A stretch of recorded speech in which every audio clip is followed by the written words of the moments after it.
Cold open, abuse of power in the rain.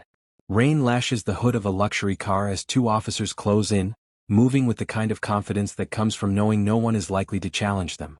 Officer Reynolds steps forward first, jaw tight, voice sharp.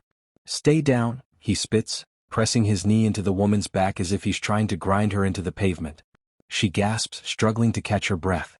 She's a black woman, dressed in an expensive suit that looks completely out of place in the messy street scene unfolding around her. 1 second she's standing. The next, Reynolds slams her face first against the vehicle. The impact makes her wince, and her designer purse slips off her shoulder and crashes onto the ground. Its contents scatter across the wet asphalt, floating into muddy puddles like little pieces of her life being thrown away. Reynolds leans close, voice low but venomous. "Driving through Oakwood while black," he mutters, "big mistake." The words aren't subtle. They don't even try to hide what this is really about. He raises his baton and strikes her shoulders. A hard crack echoes down the empty street. It's the kind of sound that makes you flinch even if you're not the one getting hit. She tries to speak but her voice shakes. "Please? I'm just..." Before she can finish, Officer Benson cuts her off. He forces her down onto her knees, right into filthy rainwater. Her suit soaks through instantly, clinging to her skin. Benson shoves her head down with a rough hand. "Shut up," he snaps. "Hands where we can see them." Her breathing turns shallow as she tries to stay calm. She keeps her palms open, fingers spread, doing everything right. Everything they always tell people to do. But it doesn't matter. Not tonight. Streetlights flicker overhead, reflecting off the water on the road. As she shifts slightly to steady herself, a ring catches the light, simple but unmistakable. A police academy graduation ring. It glints briefly like a quiet truth trying to surface. But neither officer notices. Not yet. Her government-issued phone slides out from her jacket pocket and lands on the pavement. The screen lights up in the rain, the brightness cutting through the darkness for just a moment. Incoming call, Commissioner Wallace. Still they don't see it. Reynolds and Benson are too busy laughing like this is entertainment. Like this is routine. Like they've done this before and expect to do it again. And the worst part is, they honestly believe nothing will come of it. They don't know who she really is.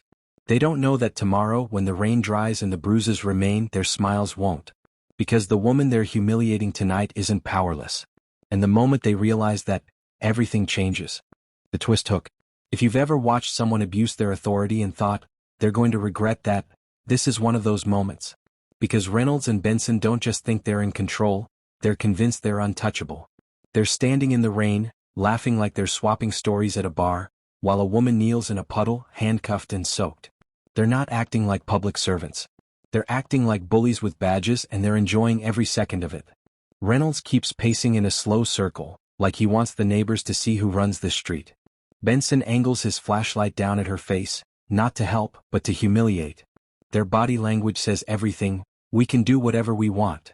And for a second it almost feels like they can. The neighborhood is quiet, too quiet. Curtains shift behind dark windows. Someone is watching but no one steps out. No one asks questions. No one says, "Hey, what's going on?" Oakwood is the kind of place where people protect their peace by pretending they don't notice things that make them uncomfortable. It's easier to look away than get involved. Meanwhile, the woman stays eerily calm. She's breathing hard but she isn't panicking. She isn't begging. She isn't shouting back. She's just observing. Like she's making mental notes even while the water runs down her face. Her phone vibrates again in the rain, screen still glowing. The incoming call keeps ringing. Commissioner Wallace. That name matters. A lot. But the officers don't see it. They don't hear it. They don't care. In their minds, she's already been placed into a category, suspicious, outsider, doesn't belong. Once they decide that, nothing she says can change it. And that's the scary part. It isn't about evidence. It's about assumption. Then the narration flips the moment into a warning. Have you ever seen someone push their power too far, before realizing who they were dealing with? That question hits because it's not just about this woman. It's about a pattern people recognize. It's about the moment arrogance turns into panic. The moment the bully realizes the target has a name, a title, and resources they can't control. Reynolds cracks another joke and Benson laughs, but their laughter isn't the whole story, it's the setup. Because there's a truth sitting right there on the wet pavement, glowing in the dark. They just assaulted someone connected to the top. And tomorrow, when that connection is revealed, the entire precinct will feel the shockwave. The narration makes it clear. Their smiles won't survive the morning. Not when they discover whose ribs they bruised. Not when they realize the woman they treated like trash is the one sent to investigate everything they've been hiding. Tonight they think they're writing the ending. But really they just triggered the beginning. And that's why this scene matters.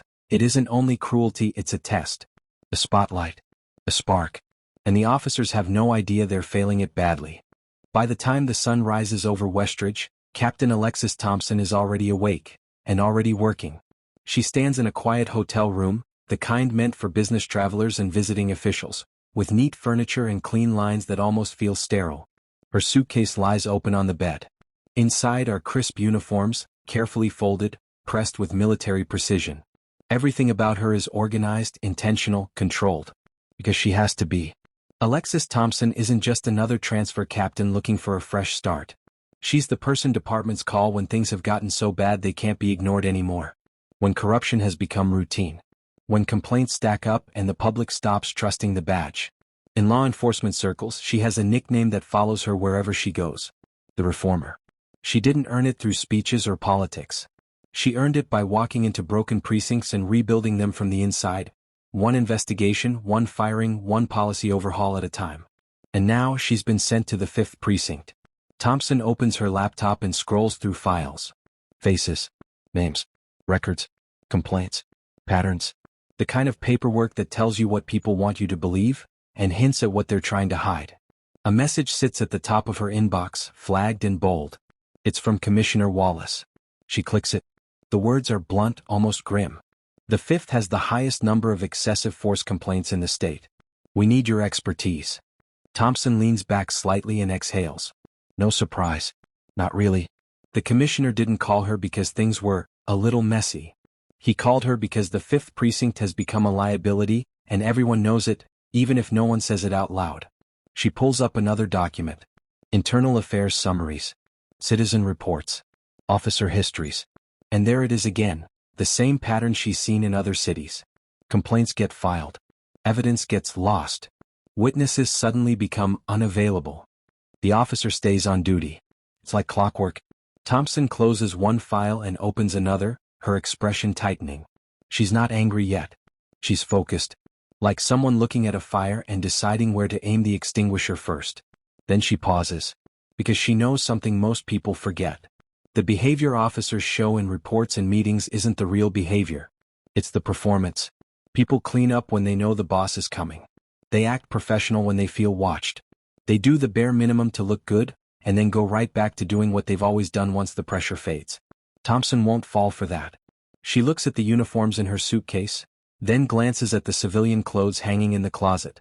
And in that moment a plan forms. Instead of walking into the 5th precinct in full authority on day one, she decides she's going to spend her first week doing something smarter. She'll observe first. Quietly. Undercover. Because knowledge is power, and if she wants to fix this precinct, she needs to see who these officers really are when they think no one important is watching. Thompson shuts her laptop, her face calm but resolved. All right, she murmurs to herself. Let's see what's really going on here.